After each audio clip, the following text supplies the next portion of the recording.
Imagine this. What if some of the most ancient Hindu scriptures, texts revered for millennia, actually held prophecies about the Prophet Muhammad, peace be upon him? Hmm. Sounds like something out of a historical thriller. It does, yeah. Well, that's the, let's say, intriguing question we're diving headfirst into today. It's certainly a proposition that can, well, raise eyebrows, especially if your background isn't really steeped in comparative religious thought. Right. But as many of you probably know, the quest to find echoes of, future events in sacred texts is a long-standing human fascination. Definitely. We've seen similar explorations around the Torah, the Psalms, the Bible, and today we're turning our attention to the really rich and expansive world of Hindu scripture. And we should remember the sheer scale of Hinduism here. We're talking about, what, over 1 billion followers worldwide? Yeah, easily. Third largest religion globally. So if credible links to the Prophet Muhammad, peace be upon him, do exist within these texts, the implications, well, they can be quite profound for a huge portion of humanity. Whether you're a seasoned scholar or just, curious about these intersections of faith, this deep dive promises some fascinating things to think about. Absolutely. And our aim here isn't really to advocate for any one religious viewpoint, not at all. No. Instead, we're just sort of embarking on an intellectual exploration, looking at specific interpretations of passages in key Hindu scriptures, mainly the Vedas, the Puranas, the Upanishads, that some researchers and scholars believe offer glimpses into the future arrival of Muhammad, peace be upon him, touching upon his character, his teachings, even the distinct nature of his followers. It's an important context. It is. Interpreting ancient texts always needs careful thought about history, language, different ways of reading them. The interpretations we're discussing today are just one perspective in a really complex field. Okay, so let's start then. One of the texts that seems to generate a lot of buzz around this topic, the Bhavishya Purana. What are some of the key claims coming out of interpretations of this scripture? Well, what's particularly striking in the Bhavishya Purana is a passage that seems to directly use the name Muhammad. Really? The actual name? Yes. The commonly cited translation reads something like, "At that time, a spiritual educator known as Muhammad arose among Mees with his friends." Among Mees? That's a curious phrase. Mees. It almost suggests this figure isn't coming from within the established Hindu community itself, like maybe an external origin. That's exactly the nuance that proponents of this interpretation focus on. They argue that if the text were predicting, say, a reformer from within Hindu traditions, you might expect phrasing like, "from our own," or "within our lineage." Makes sense. The use of Mees kind of lends itself to the idea of someone coming from a different place, socially or geographically, what some interpretations call a foreign country. And it's worth noting, even those who might not buy the whole prophetic aspect often agree on the description of him as a significant spiritual educator. Okay. And this isn't the only mention in the Bhavishya Purana, is it? I think I read there's another passage that reinforces this idea of a future arrival. That's right, yeah. Later in the text, there is another reference to Muhammad who will come in the future. But maybe even more compelling are the detailed descriptions it gives of his followers. Oh, like what?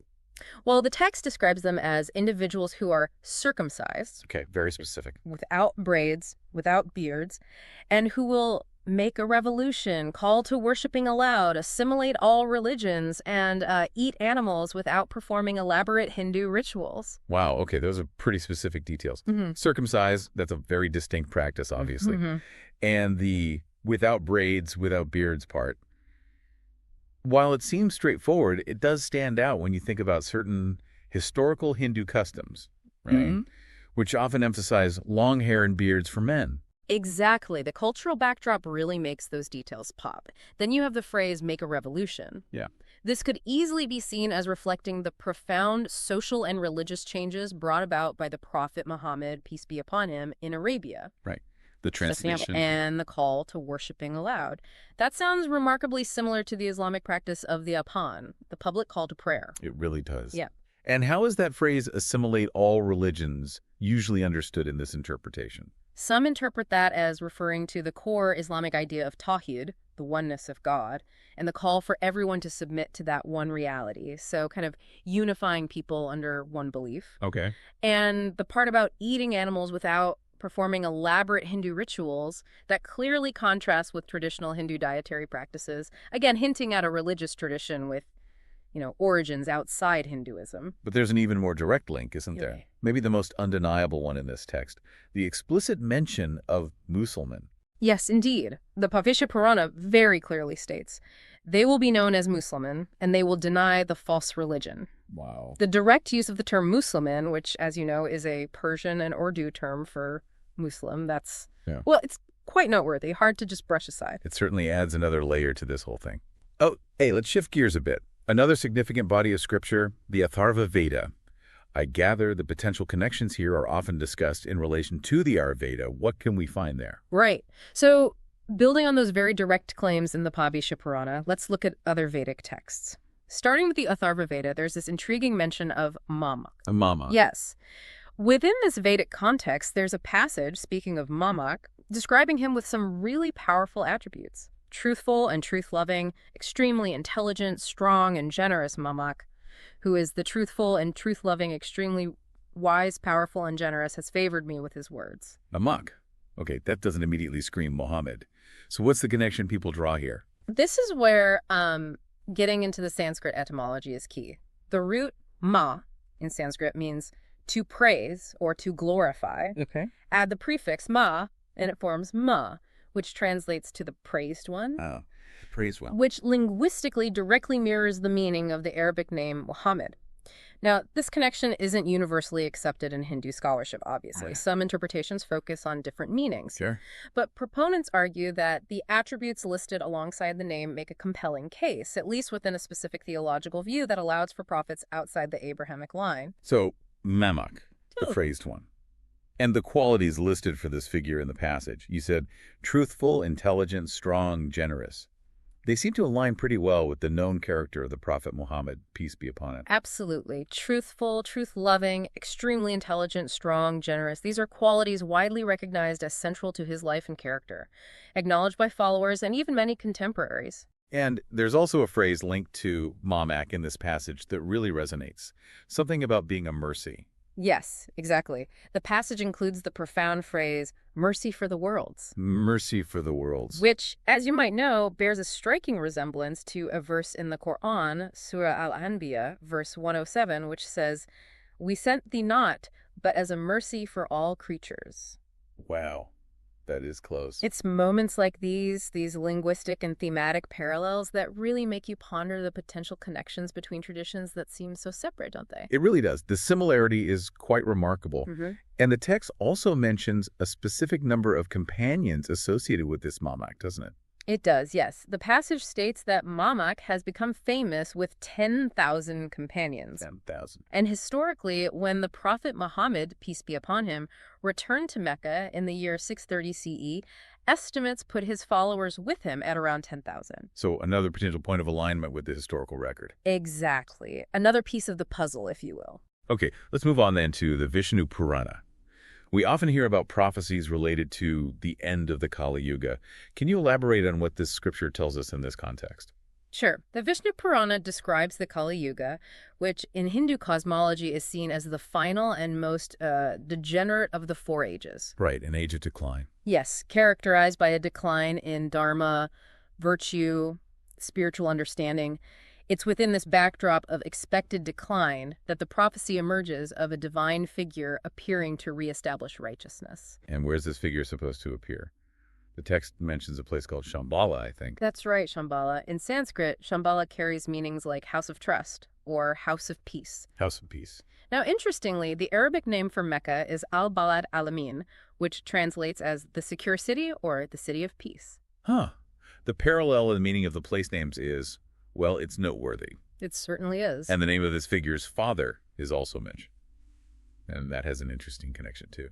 Yes, the prophecy indicates this figure will be born into the family of Vishnuyasas. Vishnuyasas. In Sanskrit, Vishnuyasas translates literally to servant of God. Servant of God? Okay. And the Arabic equivalent of servant of God is, of course, Abdullah. Abdullah, which was the name of the Prophet Muhammad's father, peace be upon him. Precisely. That's another one that makes you stop and think. A really compelling point. And what kind of impact is this figure supposed to have, according to the prophecy? The text suggests he will reestablish righteousness upon earth, awaken people's minds, bring clarity. This description, again, aligns quite closely with the teachings and the transformative impact of Prophet Muhammad, peace be upon him, on the society he lived in. Okay. Finally, let's just briefly touch upon the Samaveda. There's a mention of Ahmad there. Yes, within the Samaveda, there's a verse that states something like, Ahmad acquired religious law from his Lord. This religious law is full of wisdom. I receive light from him just as from the sun. Ahmad. Now, that's another recognized name of the Prophet Muhammad, peace be upon him, isn't it? It is, exactly. Ahmad is another well-known name for him. And the verse describes him receiving religious law from his Lord, Which directly corresponds to the Islamic understanding of prophethood, receiving divine revelation, the law, from God. So, okay, we've journeyed through these really fascinating interpretations across several major Hindu scriptures.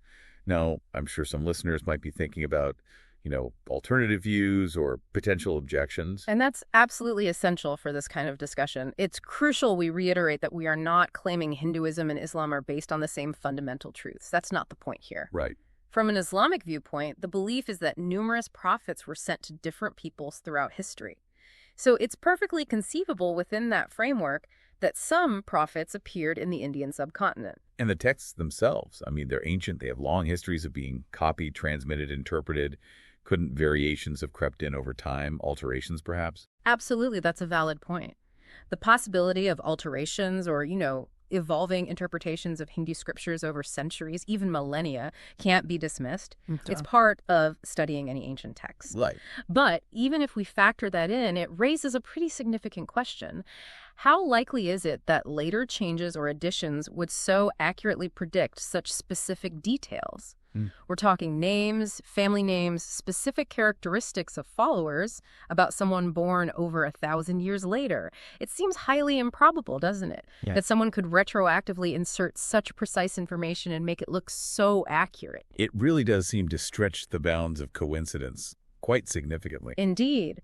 And furthermore, if you think about the historical context, why would Hindu religious leaders back then intentionally insert prophecies that seem to support the rise of a completely different religion centuries down the line? Good point. It just wouldn't seem to align with their own religious and cultural interests at the time. So let's just quickly recap our exploration then.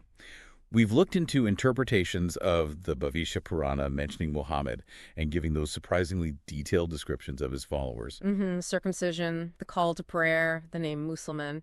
We examined the Atharva Veda discussion around Mamak, meaning the praised one, along with that powerful phrase, mercy for the worlds and the 10,000 companions. Right. We looked at the Vishnu Purana's prophecy of a figure born in Shambhala, House of Peace, to a father named Vishnu Yasas, servant of God at the end of the Kali Yuga. Abdullah in Mecca, essentially. And the Samaveda's reference to Ahmad receiving divine law. When you put them all together, these interpretations certainly present a truly compelling collection of potential foreshadowings. Yeah. The apparent matches in names, descriptions, the timing, the locations. It's definitely food for thought. So, for you, our listener, maybe take a moment to consider this. Whatever your current beliefs are, what could be the implications if these ancient texts really do contain such detailed allusions? What might that suggest about how prophecy works? Or maybe about a deeper interconnectedness between different religious paths?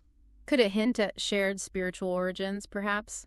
Or divine messages expressed differently across cultures? It's a fascinating area to think about, and maybe something for you to explore further yourself in comparative religion. Thank you for joining us for this deep dive.